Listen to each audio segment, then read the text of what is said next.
Bienvenue à l'émission Crois-tu? Notre invité d'aujourd'hui est né dans une famille chrétienne, mais à l'âge de 7 ans, il a été envoyé dans un autre milieu non favorable à sa santé spirituelle. C'est à l'âge de 9 ans qu'une décision importante a changé sa vie. Allons rencontrer notre invité et écouter ensemble ce merveilleux changement qu'il y a eu dans sa vie. Monsieur Simon Ramdé. Bonjour, Simon. Oui, bonjour, Jean. Bienvenue à l'émission Croix-tu. Merci. Alors, on est prêt et on a hâte d'entendre ton histoire. T'es né où, mon cher Simon? Eh bien, disons que je suis né en Côte d'Ivoire parce que mes parents burkinabés, ils sont migrés. Et c'est là que je suis né et je suis né dans une famille chrétienne. Et je partais à l'église avec mes parents. Voilà, et, et à l'âge de 7 ans, mon oncle qui venait de se marier et qui n'avait pas d'enfant est venu donc voir mes parents et il leur a dit, écoutez, je viens de me marier, j'ai pas d'enfant, alors je veux un enfant qui va rester avec nous. Et en réalité, dans notre contexte africain, évidemment, quand un couple n'a pas d'enfant, c'est mal vu. Donc, il peut aller demander un enfant d'un de ses parents, de ses Hmm. cousins, et puis bon, voilà, l'enfant vient rester avec eux pendant voilà, ce temps.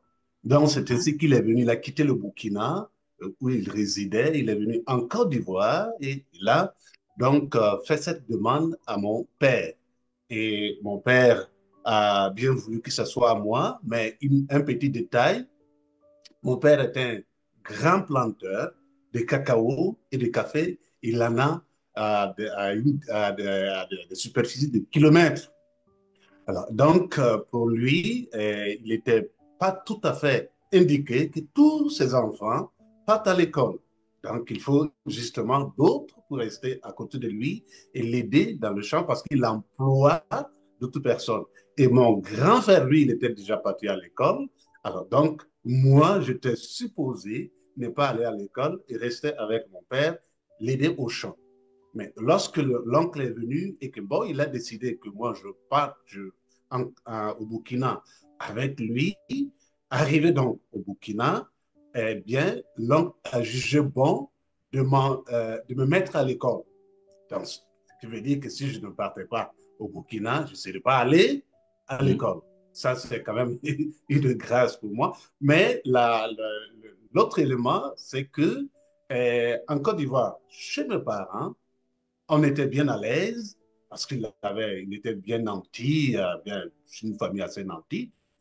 Alors qu'au Burkina, chez mon oncle, c'était pas tout à fait. Ça, Hmm. c'était revenu assez modeste et on n'était pas vraiment à l'aise. Et quand je compare la situation chez mon oncle à celle de chez mes parents, alors ça ne me donnait pas l'élan. Mais le fait d'être à l'école était quand même un élément très important qui me permettait justement de rester auprès donc de mon oncle pendant ce temps. Et durant 2 ans, moi qui allais à l'école, à l'église avec mes parents quand j'étais en Côte Hmm. d'Ivoire, au Burkina, ce n'était pas le cas parce que l'oncle, n'étant pas chrétien, n'étant pas né de nouveau, eh bien, il n'a pas jugé bon de m'amener à l'église, alors que l'église était assez éloignée, distante de notre maison, environ 7 à 10 kilomètres. Enfant de 7 ans, je ne pouvais pas aller donc seul et je ne comprenais même pas d'ailleurs grand-chose, mais je retenais que je partais à l'église Hmm. avec donc mes parents. Et l'oncle a tenté quand même pour résoudre ce problème, pallier la situation, m'amener à l'église catholique ou d'autres pratiques, mais ça ne me disait absolument rien parce que pour moi, c'est l'église de mes parents qui était la meilleure. Mais Hmm. ce que je vois là, ça ne représente rien pour moi. Donc, j'ai décidé donc de rester à la maison pendant donc 2 ans sans aller à l'église. Puis bon, voilà, c'est comme ça que je suis resté. pendant ces 2 ans-là, allant à l'école. Mais un autre élément que je voudrais justement souligner, qui est très important à mon avis, cet homme qui m'a amené au Burkina logeait avec un autre oncle, et lui, par exemple, euh, le courant, c'est comme si ça ne passait pas entre nous, hein. Et il m'a amené, il m'a donné une substance à manger. Et dès que j'ai mangé cette substance, mon école, ma scolarité n'était plus brillante. Hmm. Ah oui, c'était plus brillant. Moi qui étais premier de la classe, et subitement, je me retrouve derrière. C'est comme s'il y a eu une sorte d'envoûtement qui Hmm. m'empêchait maintenant de voir tout est bleu, puis je ne me retrouvais plus. Et jusqu'à, voilà, au moment où j'ai repris l'église, je pense que c'est la pause, parce que j'ai vu les minutes passer. C'est pas encore la pause, mon cher Ok, Simon. Mais d'accord. moi j'aurais une question à te poser. Oui, allez-y. Est-ce que ton état de santé se détériorait ou il se passait de quoi, tu dis, avec ces changements de nourriture ou d'aliments? Alors, pas que ma santé s'est détériorée, mais ça a retardé ma croissance Ah, physique. Oui, parce que les aliments n'étant pas bien équilibrés, donc ça fait que j'ai accusé un retard de croissance physique. Et autre élément que je pourrais ajouter sur le plan santé, c'est que j'avais fréquemment des problèmes de ventre, hein, ah, des coliques dû à l'alimentation parce que hmm. mon organisme ne tolérait pas certains aliments que je ne savais pas. Mais la famille aussi ne le savait pas. Et on C'était peut pas fait. certainement rajouter, mon cher Simon, à travers ça, de l'anxiété, du stress, avec tous ces changements que tu vivais. Alors donc, l'instabilité dans ta vie, alors on peut comprendre ce que tu pouvais vivre en tant qu'enfant, dans la Hum, déstabilisation, là, dans les hum, déplacements que tu pouvais oui, vivre comme ça d'une personne à une autre, d'un adulte à un autre. Courte oui, pause, mon cher oh, Simon, et après on revient parfait. avec la suite de ton témoignage. OK, merci. Le voici, ce merveilleux cadeau. Nous vous offrons un livret d'environ 20 pages qui a comme titre Passeport pour le ciel. Très bien illustré. Un enfant le pourrait saisir, comprendre la portée du message. Nous vous l'offrons tout à fait gratuitement, sans aucun déplacement de votre part. Vous pouvez nous appeler, vous pouvez aller sur notre site croixtu.ca, faire des demandes, mais il sera livré à la maison, chez vous. Alors donc, juste en faire la demande, et il sera livré gratuitement à la grandeur du Québec, grandeur du Canada, à tous ceux qui voudront le recevoir, qui va vous expliquer comment avoir un passeport pour entrer au ciel. Et cela pour l'éternité. Simon, une vie bouleversante. Un Hum, enfant qui est bousculé, euh, une vie changeante. C'est difficile, hein, de s'adapter. Alors, donc, cette enfance-là, là, tu l'as subie malgré toi. C'est pas hum, toi qui fais des choix, ce sont les adultes qui t'entourent qui font ces choix. hum. Alors, comment ça se déroule la suite? Alors, merci. La suite, ouais, c'est dans un contexte qui n'est pas celui que j'ai vécu en Côte d'Ivoire, mais je dois devoir donc faire avec parce que c'est comme ça, c'est un contexte et ouais, l'enfant, il faut sinon subir, accepter. Et quelque temps, 2 ans plus tard, sans aller à l'église, je suis allé rendre visite à des proches parents.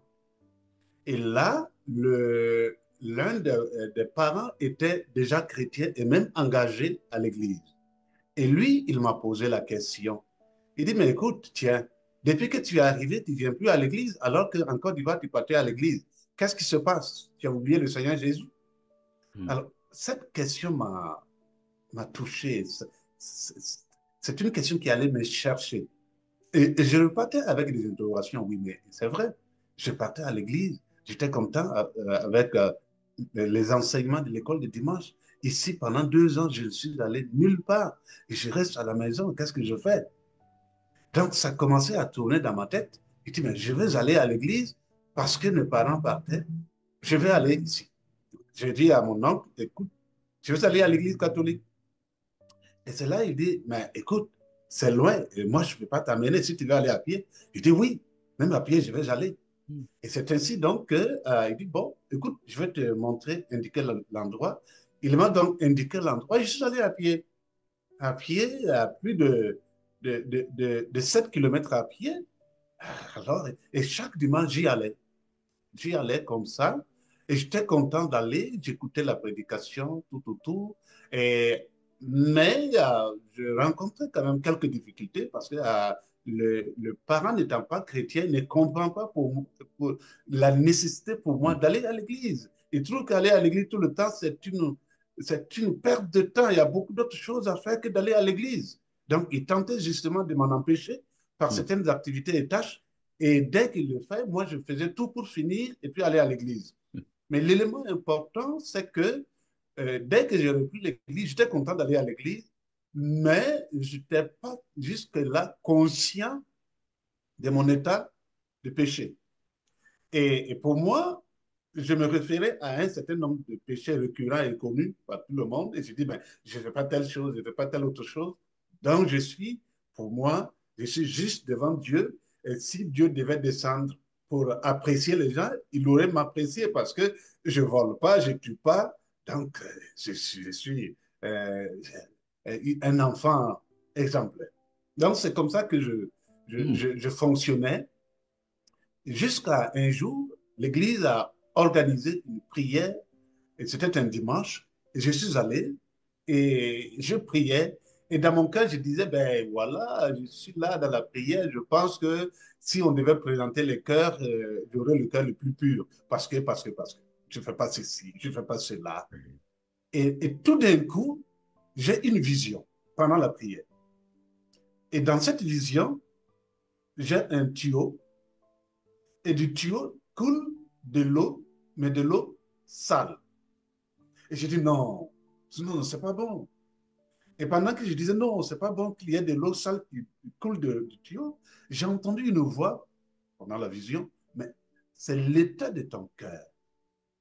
Ton cœur, il est sale, mais tu ne peux pas le laver toi-même. Il faut le sang de Jésus mort sur la croix pour te le laver.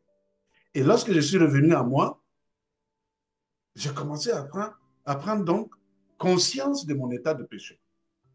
Et c'est alors que je vais demander à me confesser, à me repentir donc de mes péchés et à et accepter, c'est comme s'ils acceptaient le Seigneur à nouveau Hmm. dans mon cœur, hein, pour qu'il m'efface les péchés. Et là, c'est-à-dire justement après cette vision, ce scénario, je peux maintenant voir mon état de péché, même à travers la pensée.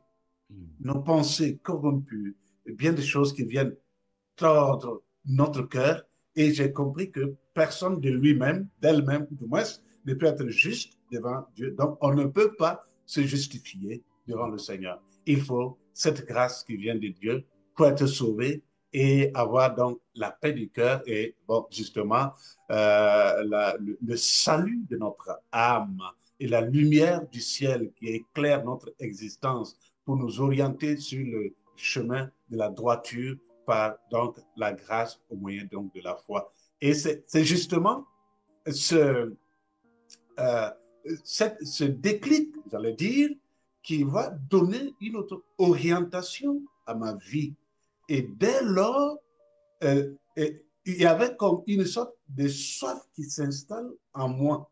La soif de continuer à plaire à Dieu, la soif de connaître davantage Dieu, la soif de lire la parole de Dieu, la soif de comprendre. On me parle du ciel. C'est vrai que j'entends la prédication pendant le dimanche, mais ce n'était pas suffisant pour moi. Il y a quelque chose que c'est comme, il faut aller chercher encore, il faut découvrir, faut comprendre. Il y avait cette soif, c'est-à-dire que oui, Dieu, c'est comme si je disais, où es-tu? Je veux encore te connaître, je veux encore te découvrir, je veux savoir qui vraiment tu es.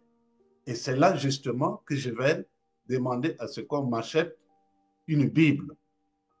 Et cette Bible-là, on va me l'acheter dans ma langue maternelle. Hein?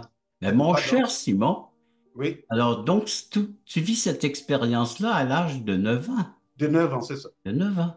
Et puis, donc, tu t'es exposé à l'Évangile, à la proclamation, à la prédication, et le Seigneur a fait remonter cette vérité ou ces vérités afin que tu puisses les expérimenter, les vivre pleinement. C'est Et là, ça, tu veux te nourrir maintenant de cette parole. c'est cette parole. Après la pause, Simon, la Oui, suite de ton témoignage. parfait, merci.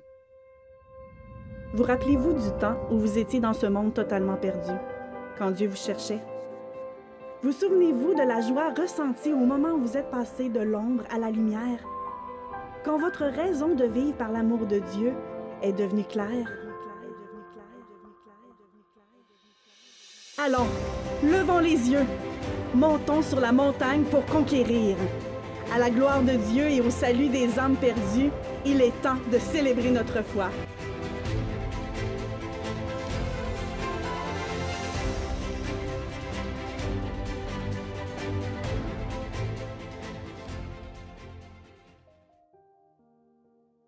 Simon, tu vis une Oui, expérience à l'âge de 9 ans.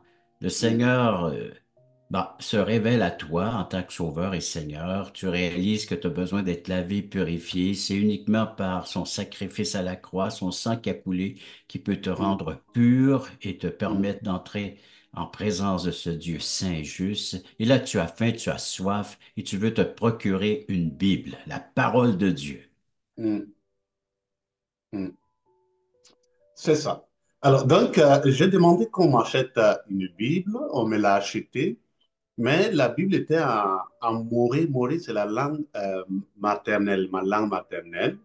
Et le miracle ici, c'est que les caractères alphabétiques du moré est différent de celui de ceux donc du français.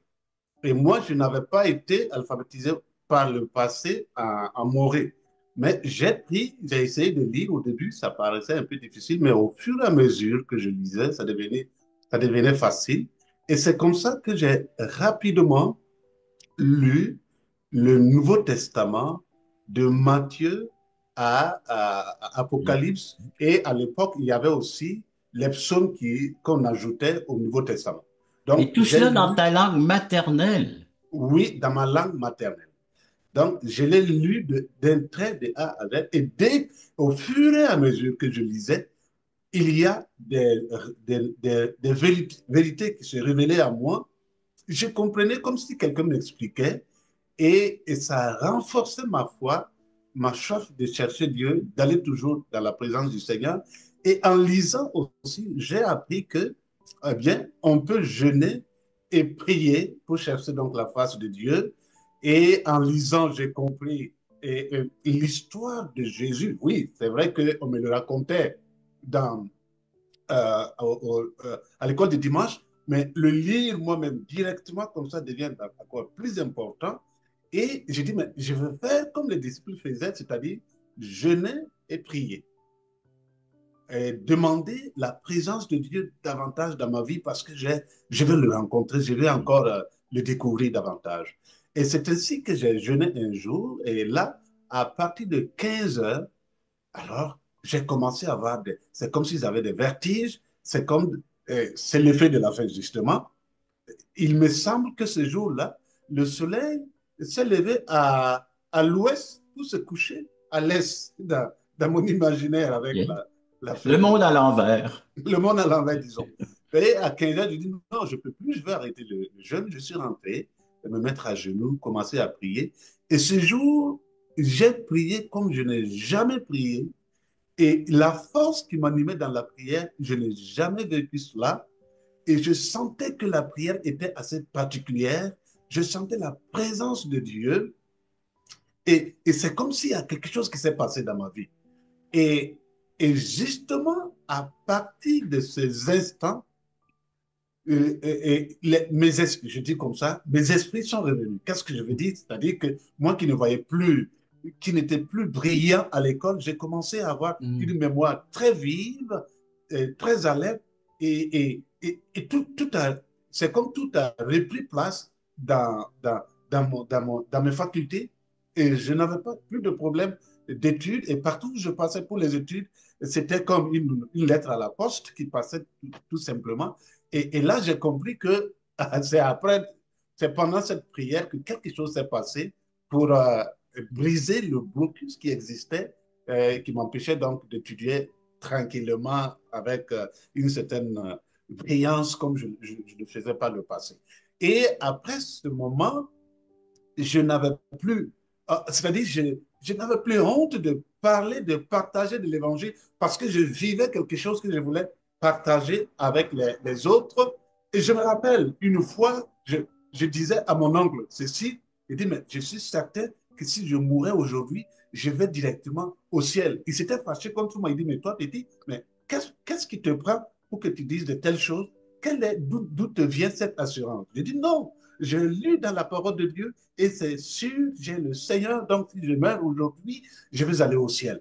Alors, il n'était pas content, m'a même menacé. Il allait voir le pasteur pour dire, mais attention, je ne comprends plus mon neveu. Mais il tient des propos, je dis, mais personne n'est sûr d'aller au ciel, mais lui, il vient me dire comme ça que s'il mourait aujourd'hui, il dirait au ciel, qu'est-ce qui ne va pas avec lui?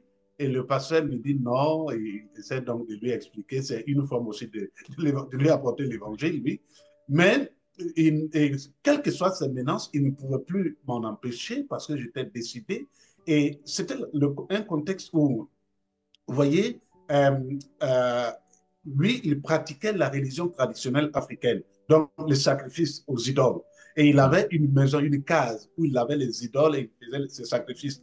Et ma présence était tellement gênante qu'elle m'a dit, écoute, Simon, je ne veux pas que tu rentres dans ma case, parce que si tu rentres dans ma case, tu déranges mes affaires. Hmm. Je dis, ah bon? Alors donc, on voit la puissance de Dieu et deux Oui. puissances qui s'affrontent, et la puissance de Dieu va neutraliser la Hmm. puissance des idoles. Il dit, non, il ne faut plus que tu viennes.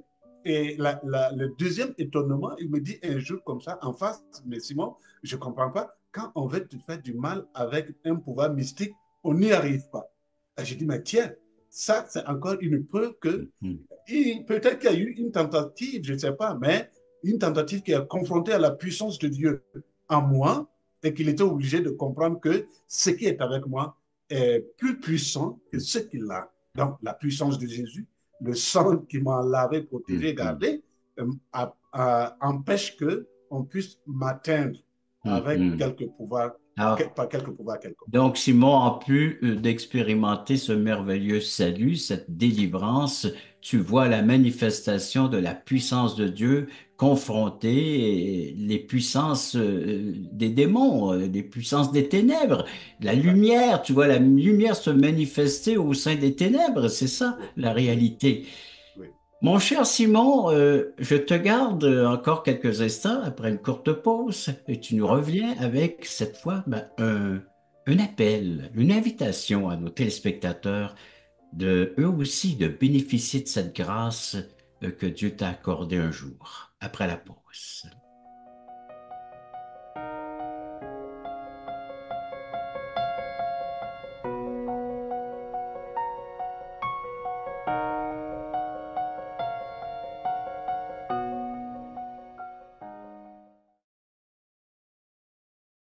Le samedi 11h30, Crois-tu vous invite à regarder les témoignages vivants et percutants qui nous ramènent à l'essentiel. Nos invités vous dévoileront comment le Seigneur est entré dans leur vie.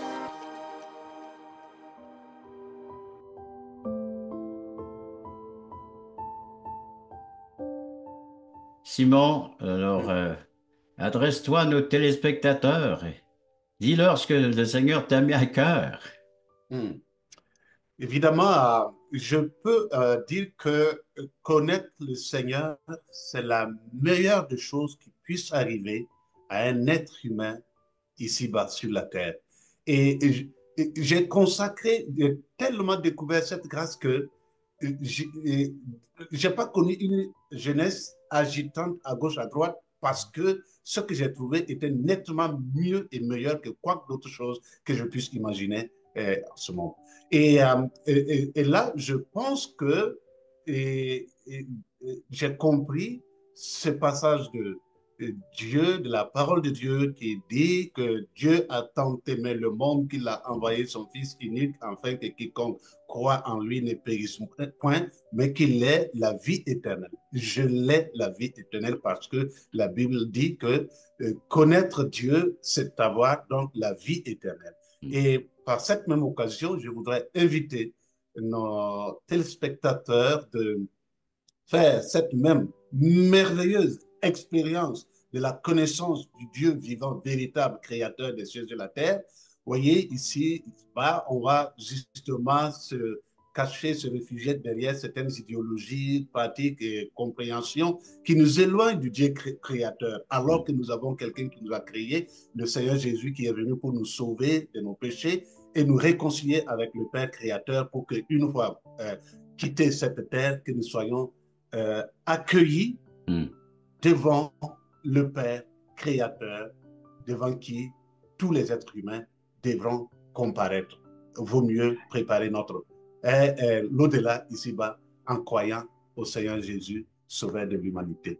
Merci et que le Seigneur vous bénisse. Merci beaucoup, Simon, de nous rappeler que notre vie doit être fondée par la foi sur la personne et l'œuvre du Seigneur Jésus-Christ. Alors que nous sommes en train de vivre tellement de changements aujourd'hui sur cette terre et dans nos propres vies, un peu de stabilité, ça fait du bien et même beaucoup. Le Seigneur est là pour rétablir et nous donner l'ordre dans toutes choses, dans tous les aspects de la vie et même surtout dans notre relation avec Dieu. Ceux qui veulent en savoir un peu plus, aller un peu plus loin, davantage dans vos recherches, bien, on a une plateforme croitu.ca. Je vous invite à aller la visiter. Et là, vous allez y trouver dans des études bibliques à 19h pour le Québec, 20h Nouveau-Brunswick, animé par Michel Nadeau. Et le samedi à 9h30, vous avez des témoignages en direct sur Zoom, comme ça, le samedi matin.